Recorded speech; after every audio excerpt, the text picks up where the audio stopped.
Hello everyone. This video we are going to see pulse oximetry and its critical values.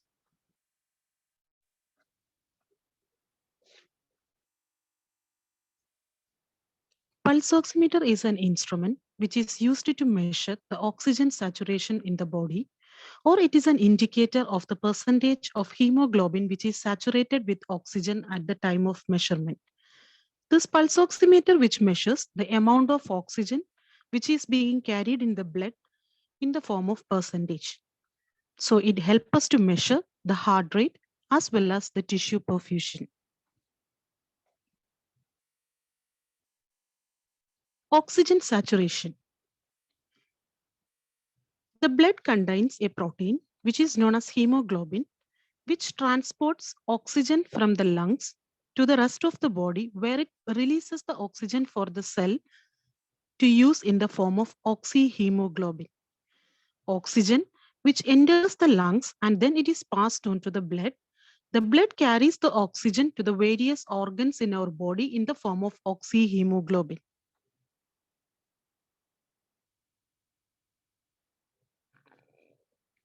Pulse oximetry, it is also known as the fifth vital signs. It is a non-invasive method of measuring the arterial oxygen saturation, otherwise known as SpO2, by using a light signal which is transmitted through the tissues. This SpO2, which measures the oxygen concentration which is present in the arterial blood. The reading which is obtained through the pulse oximetry, which uses a light sensor, which consists of two types of light, that is the red light and the infrared light, that can be absorbed by the hemoglobin and transmitted through tissues to a photodetector.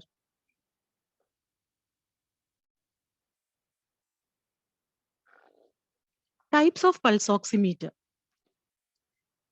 Various kinds of pulse oximeter are available in the market nowadays.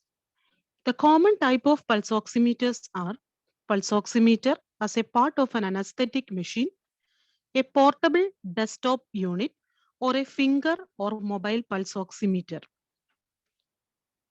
Commonly used one is a portable desktop unit or a finger or mobile pulse oximeter.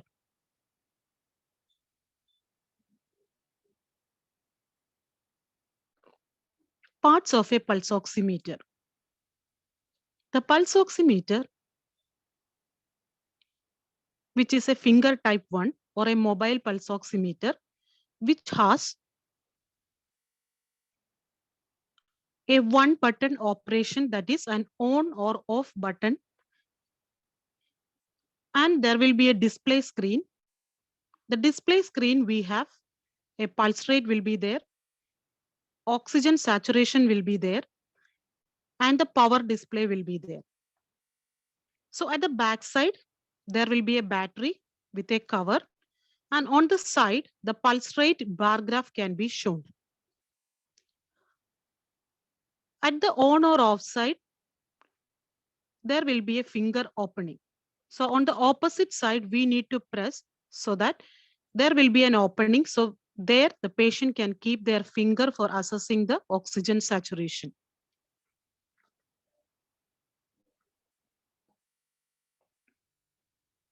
What is the principle behind pulse oximetry?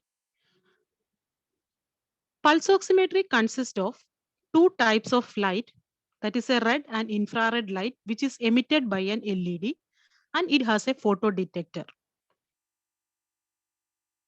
On one side, there will be light emitting LED, and on the opposite side, there will be a photodetector.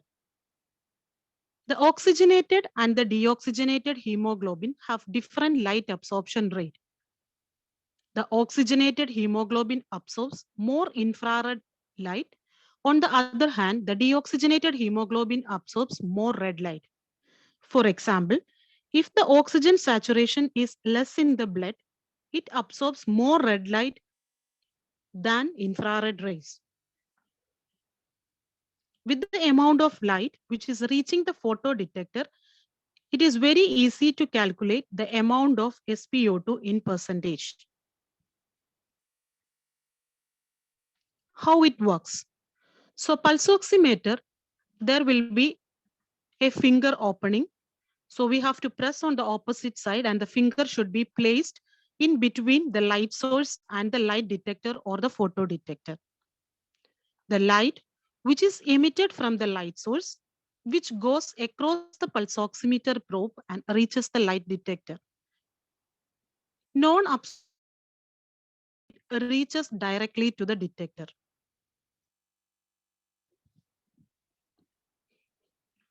So whichever light which is absorbed by the tissues, the amount of light reaching the photo detector will be very less.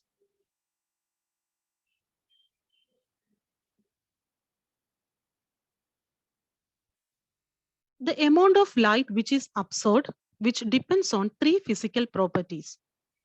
First one, concentration of the light absorbing substance or the amount of the hemoglobin which is saturated with oxygen.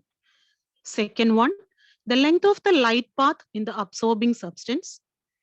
And the third one, the oxyhemoglobin or whether it is a deoxyhemoglobin. Oxyhemoglobin which absorbs infrared light and deoxyhemoglobin which absorbs red light. Both oxyhemoglobin and deoxyhemoglobin absorbs red and infrared light differently. The amount of the light absorbed is proportional to the concentration of the light absorbing substance. If the saturation of the hemoglobin is greater, infrared rays will be absorbed more. If the oxygen saturation is less, a red light will be absorbed more. The amount of the light absorbed is proportional to the length of the light path. Oxyhemoglobin absorbs more infrared light than deoxygenated. Deoxyhemoglobin absorbs more red light than infrared light.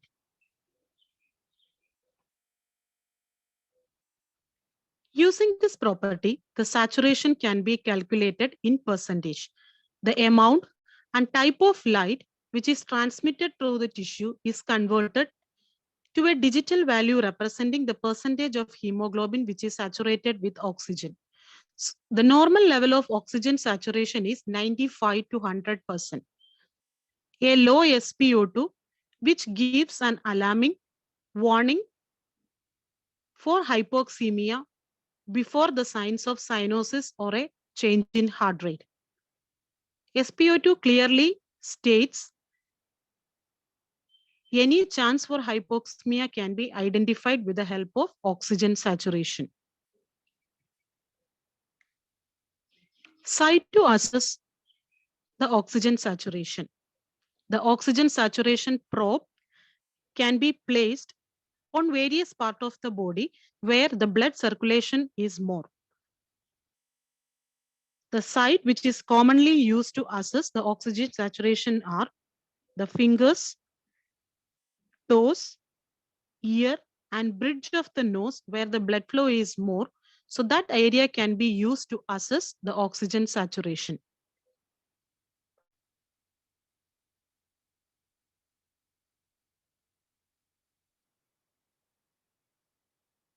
Accuracy of SpO2 measurements. The accuracy of SpO2 measurement requires consideration of many physiological variables.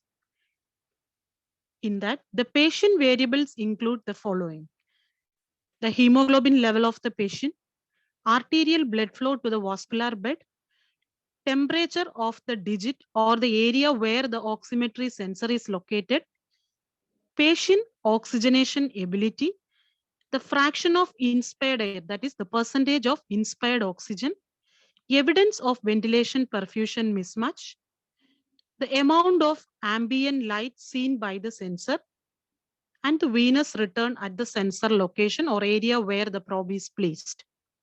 So all these variables should be taken into consideration when we are assessing saturation for a patient to get an accurate value of saturation.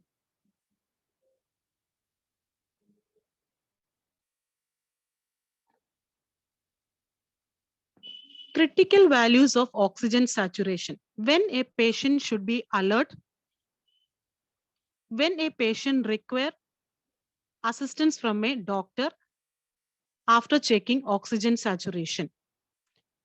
Oxygen saturation is measured in percentage. The normal value of oxygen saturation is 95 to 100%. If the oxygen saturation is more or equal to 95%, it is adequate unless the patient is hemodynamically unstable or the hemoglobin has any difficulty in releasing oxygen to the tissues. This 94 or more than 94% is adequate for a normal human being. If the saturation level is 90%, it is also adequate for almost all the patients, which provides the oxygenation, but we have to watch out for any complications which is developing for the patient. We have to monitor the patient. If the saturation percentage is 88, it is adequate for patients who has a chronic respiratory problem such as chronic obstructive pulmonary disease or asthma for a long time. That is normal for such type of patients. These values can be also used as a criteria for prescription of continuous oxygen therapy. 75% of saturation, it is inadequate, but it can be acceptable in some cases where there is a chance for carbon dioxide retention. In this situation, the respiration may be stimulated by a low PaO2. This type of patients should be constantly monitored and need to assess the importance of oxygen therapy. If the saturation percentage is less than 75, it is inadequate. There is a chance for tissue hypoxia and cardiac dysarrhythmias can be expected in patients with saturation if it is less than 75%. So immediate management should be given for such type of patient as it is a life-threatening condition.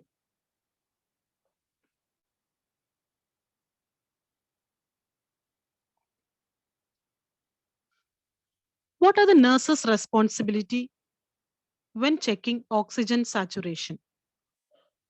When checking oxygen saturation, it is very important that we need to assess the condition of the patient before checking saturation. Assess the patient's status and presence of factors that can alter the accuracy of pulse oximeter reading. Assess the signs and symptoms of decreased ability to oxygenate, for example, cyanosis, dyspnea, tachypnea can be assessed. Assess the extremity or the digit or area where the sensor will be placed. Explain to the patient the need for determination of oxygen saturation with a pulse oximeter. What is the necessary for checking an oxygen saturation to the patient to be explained to the patient? Check the functioning of the equipment. If it is a battery-driven pulse oximeter, check the battery capacities when the system is used in the portable mode. When in the hospital settings, as the pulse oximeter will be used for many patients, make sure that clean the non-disposable sensor when we are using for different patients.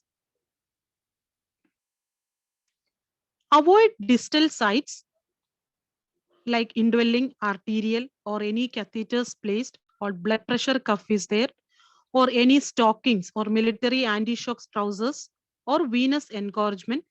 Such site should be avoided for checking oxygen saturation. It will affect the accuracy of the measurements. Monitor the site for excessive movement. Avoid motion. When there is excessive movement, it will alter the readings. Avoid cold extremities. Remove nail polish before checking the oxygen saturation in the fingers. Never place the sensor on an extremity which has a decreased or absent sensation. Avoid bright light in room because this light can interfere with the light which is emitted from the LED. After checking the oxygen saturation, inform the findings to the patient and clarify the patient doubt. Document the procedure and reassure the patient.